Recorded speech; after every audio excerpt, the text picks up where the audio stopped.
மனம் தளராத விக்ரமார்கு பிணத்தை மரத்திலிருந்து இறக்கி தோளில் போட்டுக்கொண்டு மோனமாக சுடுகாட்டை நோக்கி நடந்தான்.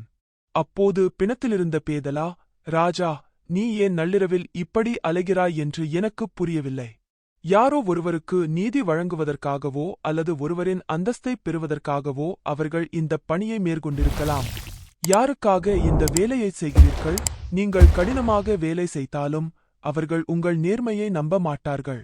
ஒரு காலத்தில் திருடனாக இல்லாவிட்டாலும் அறத்தின் மீது சந்தேகப்பட்ட வேட்டைக்காரனின் கதையைச் சொல்கிறேன். முயற்சி தெரியாமல் கேள் என்று கதையைத் தொடர்ந்தார். முன்னொரு காலத்தில் பசவையா என்ற வேடன் வனத்தை அடுத்துள்ள கொம்முகுடத்தில் வசித்து வந்தான். குடேம் அடுத்த காட்டில் உள்ள விலங்குகள் மற்றும் பறவைகள் இவரது வாழ்வாதாரம். அவற்றை பிடித்து அருகில் உள்ள கிராமங்களில் விற்று வாழ்ந்து வந்தார். ஒரு நாள் வழக்கம் போல் காட்டுக்குள் சென்று கொண்டிருந்தபோது பாதையின் ஓரத்தில் ஒரு ஆணின் அரைகுறை பிணத்தைக் கண்டான். சிறிது தூரத்தில் தரையில் ஒரு தங்கச் சங்கிலி மின்னுவதைக் கண்டதும் அதை எடுத்தான். அதை மகிழ்ச்சியுடன் கழுத்தில் அணிந்து கொண்டார். பின்னர் ஒரு முயலை வேட்டையாடி வீட்டிற்கு அழைத்துச் சென்றார். 1 மாதம் கழித்து தசரா பண்டிகை வரும். வீட்டுக்குத் தேவையான பொருட்களையும் பிள்ளைகளுக்குத் துணிகளையும் கொண்டு வாருங்கள் என்றாள் மனைவி. எங்களிடம் மறைத்து வைத்த பணம் எதுவும் இல்லை. இந்த சேனை விற்று விடுகிறேன் என்று கூறிவிட்டு பாட்னாவுக்கு புறப்பட்டார். கனகையாவின் கடைக்கு நேரடியாகச் சென்ற கஞ்சாலி சங்கிலியைக் காட்டி, நீ கொண்டு வந்த பணத்தைக் கொடு என்று கேட்டாள். அந்தச் சங்கிலியைப் பார்த்த கஞ்சாலி கனகையா ஆச்சரியப்பட்டார். இதைத்தான் அவர் செய்தார். 1 வருடம் முன்பு முராரியிடம் கொடுத்தேன். 1 மாதமாக அவரை காணவில்லை. சங்கிலிக்காக முராரியைக் கொன்றிருக்க வேண்டும் என்று எண்ணி உடனே மாவீரர்களிடம் சைகை செய்தான்.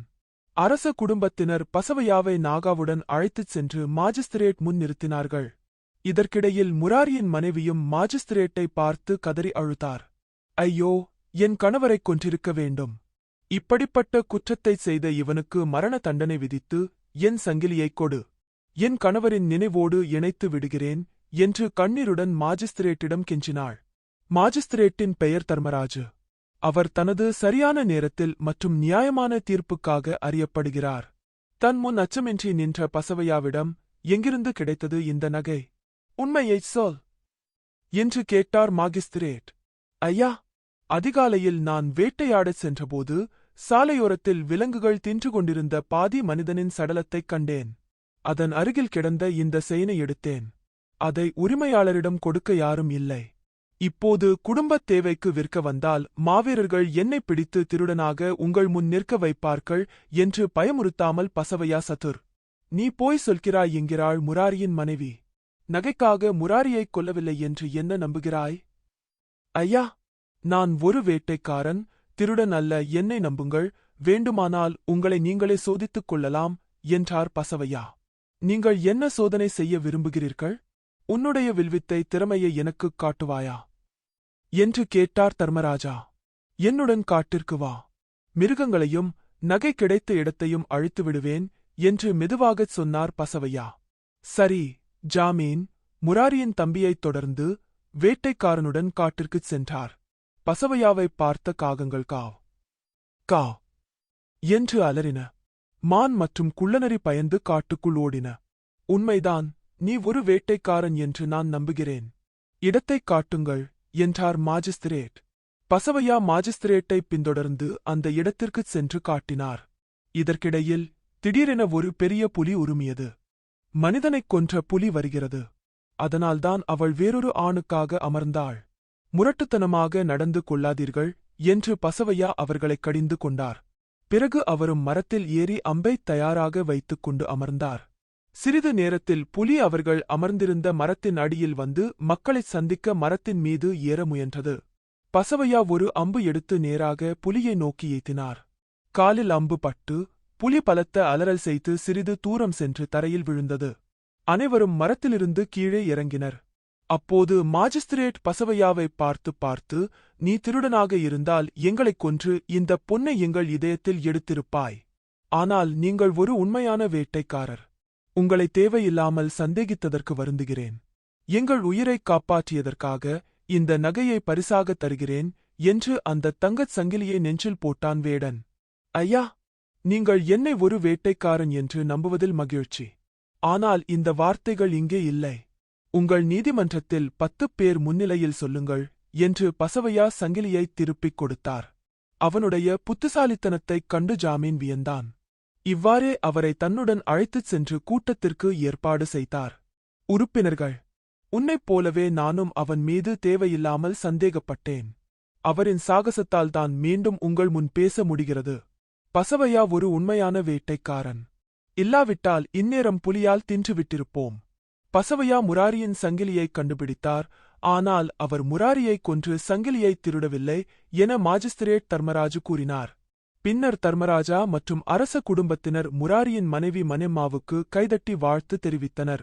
அதன்பின் மாஜிஸ்திரேட் அவரது கழுத்தில் கிடந்த செயினை எடுத்து, எங்கள் உயிரைக் காப்பாற்றியதற்காக பசவையாவுக்கு இந்த சிறு பரிசை அளிக்கிறேன் என அறிவித்து அவரது கழுத்தில் இருந்த நகையை எடுத்து பசவையாவின் கழுத்தில் போட்டார். ஐயா, மன்னிக்கவும், உன்னுடைய பரிசை என்னால் எடுக்க முடியாது. எங்களுக்கு திருவிழா பொருட்கள் மற்றும் ஆடைகளை மட்டும் கொடுங்கள். செயின் இல்லை என்று கெஞ்சினார். பசவையாவின் வார்த்தைகளைக் கேட்டு ஏதோ புரிந்தவன் போல் சிரித்து 1 வருடத்திற்குப் போதுமான பொருட்களையும் தன் குடும்பத்திற்குப் போதாத ஆடைகளையும் கொடுத்து மரியாதையுடன் விடை பெற்றான். பேதலா இந்தக் கதையைச் சொல்லி, ராஜா மாஜிஸ்திரேட் பசவையாவை முதலில் திருடன் என்று சந்தேகித்து அழைத்துச் சென்றாரா? வேட்டைக்காரன் ஏன் காட்டில் சங்கிலியை எடுக்கவில்லை? நீதிமன்றத்திலேயே ஏன் கொடுத்தார்? கோர்ட்டில் தரப்போவதில்லை சரக்கு உடைகளை மட்டும் ஏன் கேட்டார்? தங்கத்தின் மதிப்பு தெரியாதா? இந்தக் கேள்விக்கு பதில் தெரிந்தும் சொல்லாவிட்டால் தலையே போய்விடும் என்றார். அப்போது விக்ரமார்கு கூறுகையில், நீதிமன்றத்தில் பசவையா தயக்கமின்றி பதில் அளித்ததால் அவரை வேட்டைக்காரன் என்று நீதிபதி நம்பினார். ஆனால் முராரி தனது மைத்துனரை காட்டுக்கு அழைத்துச் சென்றது மக்களுக்கு நம்பிக்கையை ஏற்படுத்துவதற்காகவே தவிர பயத்தால் பாதுகாப்புக்காக அல்ல. அவன் ஒரு திருடனை மட்டும் சந்தேகிக்கவில்லை. காட்டில் நகையைக் கொடுக்கப் போகாத பசவையா தான் நிரபராதி என்று நிரூபிக்க சட்டசபையில் அதை அணியச் சொன்னார். காட்டில் சங்கிலியுடன் யாருடைய வீட்டிற்குச் சென்றாலும் உண்மை தெரியாமல் திருடனைப் போல மக்கள் சந்தேகப்படுவார்கள். அதனால்தான் சட்டசபையில் கொடுக்கச் சொன்னார். புலி சம்பவத்தை மாஜிஸ்திரேட்டும் அல்லது வேட்டைக்காரனும் எதிர்பார்க்கவில்லை. அவரது உயிரைக் காப்பாற்றியதற்கு நன்றி செலுத்தும் வகையில் மாஜிஸ்திரேட் அவருக்கு ஒரு நெக்லஸ் கொடுக்க விரும்பினார். சட்டசபையில் பசவையா நகையை தராததற்கு காரணம் வேட்டைக்காரன் எப்போதும் அணிவதில்லை என்பதுதான். குடும்பத் தேவைகளை பூர்த்தி செய்ய நகையை விற்க வேண்டும். நீங்கள் உடனடியாக விற்றால் ஜாமீன் வலியை உணரலாம். மக்கள் பொறாமை மற்றும் சந்தேகத்தை உணரலாம். குடும்பம் நடத்த அவருக்கு பொருட்கள் மட்டுமே தேவை. தங்கத்தை விரும்பியதில்லை. அதனால் நகையில் இல்லாத பொருட்கள் மற்றும் துணிகளை மட்டும் தருமாறு கூறினார்.